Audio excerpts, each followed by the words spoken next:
हमारे पड़ोसी थे पहले, हम उनसे अलग हुए हैं। बांग्लादेश बोला है मैंने बांग्लादेश। हम उनसे अलग हुए लेकिन अब भी वार चलती है।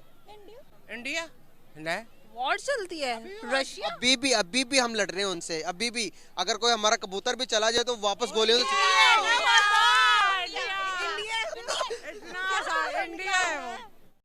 इन छोटे मोटे प्रोग्रामों से कितना कमा लेते हो? इंडिया में पहली बार फ्लाइंग कार की जो है वो प्रोडक्शन शुरू की जा रही है। एज अ पाकिस्तानी आप इसको किस नज़र से देखती हैं?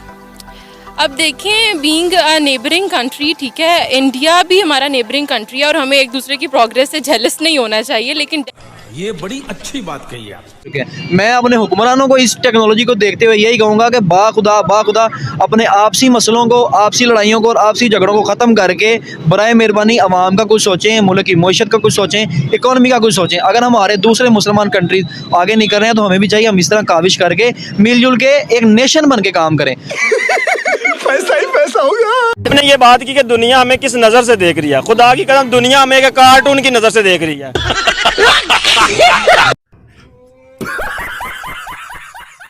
बिल्कुल ऐसा है। मैं बहुत छोटी थी जब मैं देखती थी इंडिया ने ट्रैक्टर बनाया, इंडिया ने अपनी बाइक खुद बनाई, फिर एक गाड़ी इंडिया में चली, मुझे नाम तो उसका मॉडल नहीं पता लेकिन एग्जैक्टली, बट इंडिया ने अपनी गाड़ी खुद बनाई। अब मैं सोचती थी, मुझे लगता था कि शायद मेहरान पाकिस्तान में बनती है ना, जब मैं छोटी थी, लेकिन अब आगे आइडिया हुआ कि हम तो एक छोटी से छोटी चीज़ चाइना से लेने के मुहताज हैं। हम चाइना से लेते हैं, हम तुर्की से लें, हम ईरान से लें, इंडिया से लें, जहाँ से भी लें, लेकिन हम खुद नहीं बना पा रहे।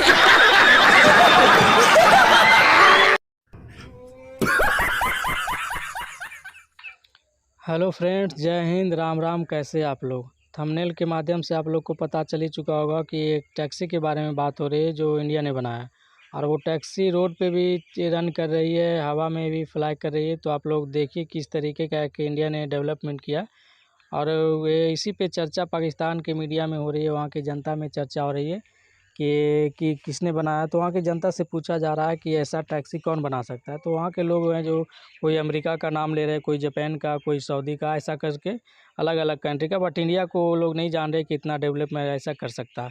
बट आप लोग फ्रेंड जानते हैं कि इसे इंडिया ही नहीं बनाया।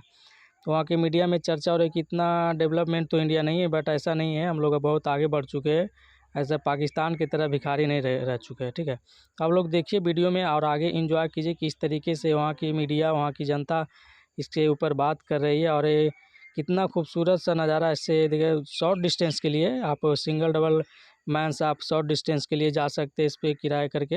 ठीक है, तो आप लोग वीडियो आगे देखिए और एंजॉय कीजिए वीडियो को। जय हिंद, जय भारत, जय महाकाल। कौन सी कंट्रीज की हो सकती है ये? सर ये यकीनन दुबई, सऊदी और दुबई, ये जो अरब कंट्रीज़ हैं हमारे, कतर हो गया, सऊदी हो गया, दुबई, ये यकीनन वहाँ की होगी। आप देखें सर। मुझे तो अमेरिका की लग रही। अमेरिका की है सर मेरे ख्याल में या यूरोपियन कंट्रीज़ हैं या दुबई है, सिर्फ दुबई नहीं है अभी। अच्छा सर, मैं आपको थोड़ा सा बता दूँ, ये हमारी नेबरिंग कंट्री की है, इंडिया। हाँ जी, बिल्कुल। देखिए कि ये एक बाइक है और जो है रन भी कर रही है, फ्लाइंग भी कर रही है। हम कितना दूर हैं टेक्नोलॉजी से? सर हम इतना दूर हैं कि इंडिया में इस टाइम टेस्ला, एप्पल और इस तरह की बड़ी बड़ी ईवी इलेक्ट्रॉनिक्स और बहुत सी व्हीकल्स इस तरह की पहुंच चुकी हैं, वहाँ पे यूनिट्स लग चुके हैं, वहाँ पे प्रोडक्शन हो रही है, वहाँ पे अच्छे पैसों में गाड़ी सेल हो रही है। हम पाकिस्तानी यहाँ पे 16-17 लाख 20 लाख लगा के मैक्सिमम मिनिमम सी जो है ना ऑल्टो लेते हैं, जो मैनुअल होती है, इसमें एसी नहीं होता, मेहरान होती है। लेकिन इसी तरह कंपैरेटिवली इंडिया में अगर देखेंगे 17 लाख 20 लाख में उनको टेस्ला मिल जाती है। ईवी जो कि आगे आने वाला दौर है, इलेक्ट्रिक बाइक्स जो पेट्रोल नहीं है उनके पास कोई मसला नहीं है, पेट्रोल को वो पीछे छोड़ चुके हैं, टेक्नोलॉजी में आगे निकल चुके हैं। लेकिन हम उनसे मैक्सिमम जो है ना, मैक्सिमम 10 साल हम उनसे टेक्नोलॉजी में पीछे हैं। वह हमारे पास से चीज़ें इम्पोर्ट करवा के, हमारे पास से नवादरात लेके, हमसे चीज़ें लेके, और वो हमसे आगे पहुँच चुके हैं। मैं अपने हुक्मरानों को इस टेक्नोलॉजी को देखते हुए यही कहूँगा कि बाखुदा अपने आपसी मसलों को, आपसी लड़ाइयों को और आपसी झगड़ों को ख़त्म करके बराए मेहरबानी आवाम का कुछ सोचें, मुल्क की मईशत का कुछ सोचें, इकॉनमी का कुछ सोचें। अगर हमारे दूसरे मुसलमान कंट्रीज आगे नहीं कर रहे हैं तो हमें भी चाहिए हम इस तरह काविश करके मिलजुल के एक नेशन बन के काम करें, ना कि हम पीटीआई के सपोर्टर हैं। हेलीकॉप्टर बनाया था हमारे यंगस्टर ने। हाँ जी, वो किधर गया बच्चा? किधर गया? वो तो मैं पूछता हूँ ना, वो किधर गया? वो भी उठा लिया। किधर गया सर? सर ये गायब हो गया। ये गायब हो गया ना, ना मालूम, मेन चीज ये ना डीप पॉकेट्स बात के लिए है बस। गरीब बंदा जो ऊपर आता है उसको आने नहीं देते, क्या कहते हैं इसको उठा लो। और यार कुछ खुदा का नाम है, वो देखो भी काम हमारे मुल्क के लिए कर रहा है ना, वो जो भी है। ये फिर अपना रंडी रोना डाली हुए, वो ठीक है, वो ठीक है, ये नवाज शरीफ ठीक है। और यार मुल्क के बारे में तो कुछ सोचो, इंडिया हमारे से कितना आगे चला गया। क्यों आगे चला गया? हमारे साथ आज़ाद होने वाला मुल्क। और भाई हमारे मुल्क में अपने फसाद नहीं मुकते, खत्म होते। अच्छा, आपने सर, आप पढ़े लिखे शख्स हैं, आपने देखा होगा कि हमारे देखने में आता है कि अपना इंडियन के जो मुस्लिम है, इंडियन मुस्लिम जो है वो इंडिया में बड़ा खुश है और नरेंद्र मोदी को सपोर्ट भी कर रहे हैं। इसकी क्या मेन रीज़न है? इसकी मेन रीज़न यही है कि मोदी ने आके अपनी जो है अपनी पॉलिसीज़ के तहत अपनी जो है उसकी फॉरेन पॉलिसी और इंटरनल पॉलिसी जो है उसकी इंटरनल जो डिपार्टमेंट है उनका वो बहुत अच्छा है, वो पॉलिसियाँ बहुत अच्छी बना। इसके अलावा उन्होंने अपनी इकॉनमी को बहुत ज़्यादा बूस्ट किया है। फिल वक्त वो चाइना को कम्पीट कर रहे हैं क्योंकि इंडिया की आबादी चाइना से अप चली गई है। आपको पता है कि दुनिया की सबसे आबादी वाला मुल्क इंडिया बन गया और आने वाले वक्त में इंडिया इज दी। अब देखें, बीइंग अ नेबरिंग कंट्री, ठीक है, इंडिया भी हमारा नेबरिंग कंट्री है और हमें एक दूसरे की प्रोग्रेस से जेलस नहीं होना चाहिए। लेकिन डेफिनेट सी बात है कि अगर आपका नेबरिंग कंट्री इतना सक्सेसफुल हो रहा है कि उसमें इस तरह की टेक्नोलॉजीज इन्वेंट हो रही हैं, तो definitely Pakistan is enriched with such sort of talent. तो डेफिनेटली पाकिस्तान को भी वर्कआउट करना चाहिए और we have many talented engineers, ठीक है, जो कि इस तरह की टेक्नोलॉजीज़ पर वर्कआउट कर सकते हैं। नीदरलैंड पहली बार फ्लाइंग कार की प्रोडक्शन करने जा रहा है इंडिया में। 2021 में सेटअप लग जाएगा, प्रोडक्शन स्टार्ट हो जाएगी। इस पर आप क्या कहेंगे?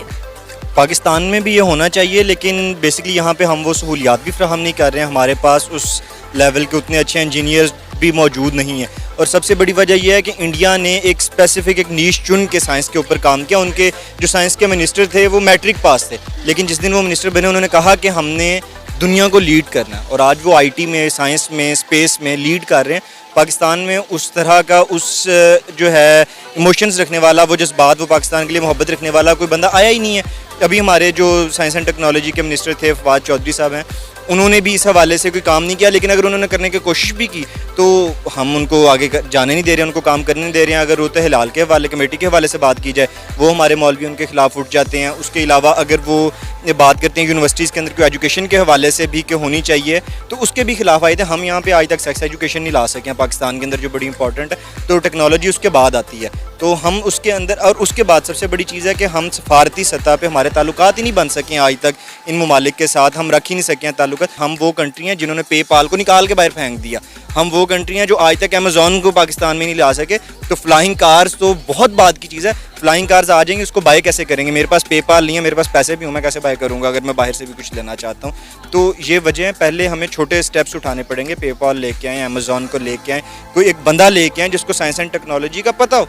एक बंदा है वो पॉलिटिकल साइंस पढ़ के आके यहाँ पे साइंस एंड टेक्नोलॉजी का मिनिस्टर बना हुआ, वो क्या काम कर लेगा? आपको क्या वजह नजर आती है कि इतनी बड़ी इन्वेस्टमेंट नीदरलैंड इंडिया में ही कर रहा है?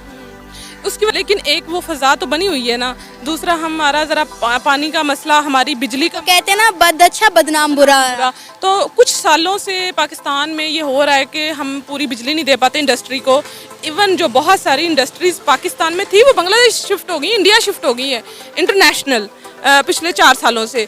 तो हम तो बहुत पीछे जा रहे हैं, जिसका मुझे बहुत दुख है। बात करेंगे तो बात बढ़ेगी, निकलेगी, लेकिन ऐसा ही है। पाकिस्तान की ऑटोमोबाइल इंडस्ट्री को आप कहाँ पर देखते हैं? कहा जाता है कि अगर पाकिस्तान में एक कार भी तैयार होती है तो उसके पार्ट्स भी बाहर से मंगवाए जाते हैं। मैं वही बात करूँगा कि अंडर डेवलप कंट्रीज़ है ये, अपनी अभी छोटी छोटी, हमारा मुल्क जो है ना ज़री है, ठीक है, हम ज़राअत में तरक्की अभी कर रहे हैं, पूरी तरह कर चुके नहीं हैं, अभी उसमें तो कर लें। ऑटोमोबाइल्स तो बाद की बात है। यहाँ पर तो जो गाड़ियाँ आती हैं उनकी तो, हमारी तो अब देखें होंडा सिटी नहीं आ रही है, तो दुनिया में उसकी 7th जनरेशन चल रही है, हमारे पास अभी आई है तो 6ठी है। आप इससे अंदाज़ा कर लें कि हम ऑटोमोबाइल्स में कितना पीछे और क्यों पीछे हैं।